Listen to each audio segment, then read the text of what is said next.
James Cameron's journey of Avatar was a very long and weirdly VFX heavy story. And in today's story, we're going to take a look at how James Cameron just really wanted to improve the VFX at the time, and how this movie brought 3D technology into the spotlight. This is the complicated history of Avatar. Chapter 1: The Dream. This all started in the mind of James Cameron, or more specifically, a dream he had. When he was around his teens, like 19-ish I think, Cameron had a dream that he was on a planet filled with colorful forests and very exotic animals. He would later turn it into a drawing, but it wouldn't take until 1994 where he would create an 80-page treatment called Project 880.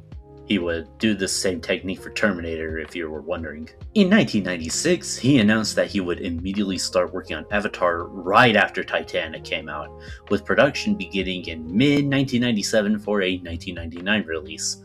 But there was one small problem. The VFX wasn't up to date. The most impressive VFX movie at the time was Independence Day, so it would take a while before VFX could get up to speed the way James Cameron wanted. Throughout the late 90s to mid-2000s, James Cameron still held out hope that the technology would somewhat advance enough to do the project that he wanted to do. But in the meantime, he would do some documentaries either to help out his project or just do it for fun, like Ghost of the Abyss and Aliens of the Deep. But it wouldn't take until 2005 where things start to get going.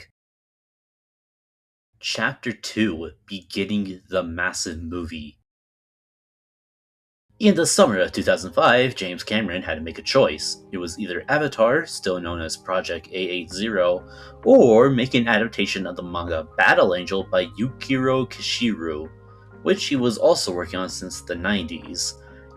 But since Battle Angel was having problems in the writing stages, Cameron and 20th Century Fox, the main people behind James Cameron's other movies, decided to commit to Avatar, where Cameron decided to write a screenplay. In that same year, 20th Century Fox, the studio that James Cameron directed movies for or produced movies with, decided to give Cameron a chance with Avatar and gave him $10 million to make a proof of concept clip to see if it was worthy enough. To get an idea for what the Fox executives wanted, James Cameron needed a way to showcase the idea of how to present the aliens in a completely computer-generated world now called the Na'vi.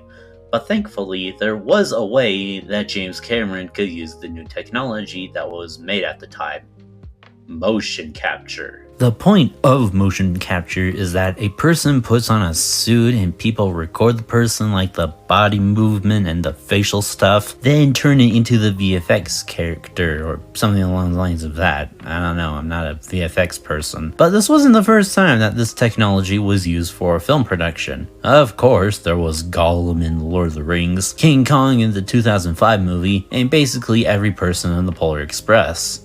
Anyway, when making a proof of concept later, Cameron presented the clip to Fox executives and their response was, okay.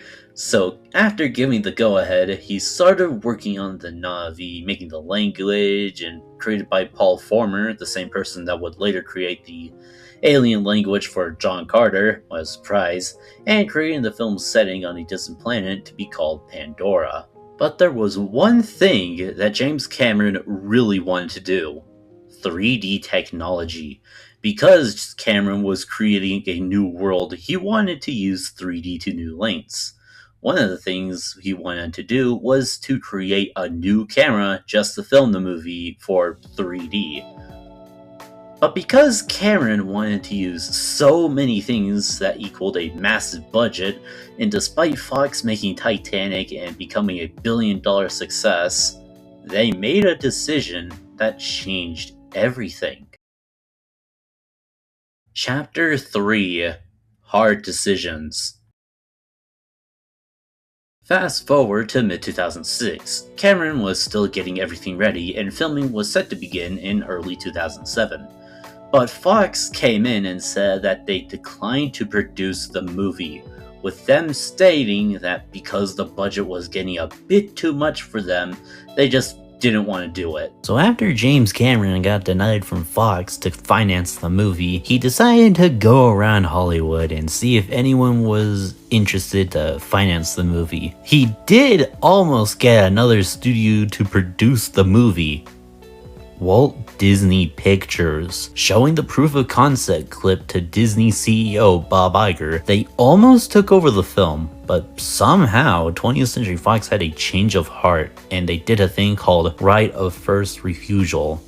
If you know what that is, comment down below because I have no idea what it is. And in October of 2006, Fox finally committed to doing the movie and brought in indigenous media to co-finance the movie 50-50. A Fox executive later told James Cameron and producer of the movie John Landau, "I don't know if we're crazier for letting you do this, or if you're crazier for thinking you can do this," end quote. But now, since 20th Century Fox was fully committed, Avatar began filming in April 2007 in Los Angeles, California, and Wellington in the UK, with a new camera that people call the Fusion camera system, which is basically like a 2-in-1 camera with 2 lenses acting like the left and right eye, and with it filming in 24 frames per second, which is like 2 more than the movie usually filmed, right? I don't know what I'm saying. The movie was filmed with the rule of the 60 to 40% rule for the sets. 60% of the movie was motion capture and heavy VFX, while the other 40% was normal sets and mostly green screen. Filming wrapped just a few months later, and as for visual effects of the movie, it was left with Weta Digital, the same people that also did the motion capture stuff for the Lord of the Rings movies. Go figure. But Weta wasn't alone, since ILM did help out for the bit. Anyway, random fun fact, to render one scene with Pixar's RenderMan, it would take around 48 hours just to get it completed, or more, or less. And it would take around 17.28 gigabytes because the movie was, again, VFX heavy. Kind of a lot for like a 2-hour movie. I wonder how much storage that took. But then, just a few months before the movie was set to release, it was complete. Chapter 4: The Release. Avatar had its grand debut on December 10th, 2009 in London, Europe, UK, that area. I don't know how to say it, like, is it London, UK, London, Europe, or whatever. Let's continue. Originally set for a May 22nd, 2009 release, but during the filming of the movie, the crew realized they needed more time during post-production and for movie theaters to install the 3D equipment, because there wasn't really that much 3D theaters at the time. And so, the journey to Pandora began on December 16th, 2009. In 3D and in 261 IMAX 3D theaters, breaking the record previously held by Harry Potter and the Half-Blood Prince. And for that original May 2009 release, it was taken by Night at the Museum Battle of the Smithsonian. Critics at the time gave the movie pretty positive reactions to the technical side of the movie, like the VFX, and especially the 3D, but also stated that the storytelling might need a bit of some work. But then there was the box office. During its opening weekend, it made $77 million. Throughout its theatrical run, it was a juggernaut that could not stop. It made a grand total of $749.7 million domestically and a grand total of $2.74 billion, surpassing James Cameron's previous movie Titanic. Plus, adding the re-release in 2010 bumped it up to $7.28 billion, becoming the highest grossing movie of all time until 2019's Avengers Endgame knocked it down back to second.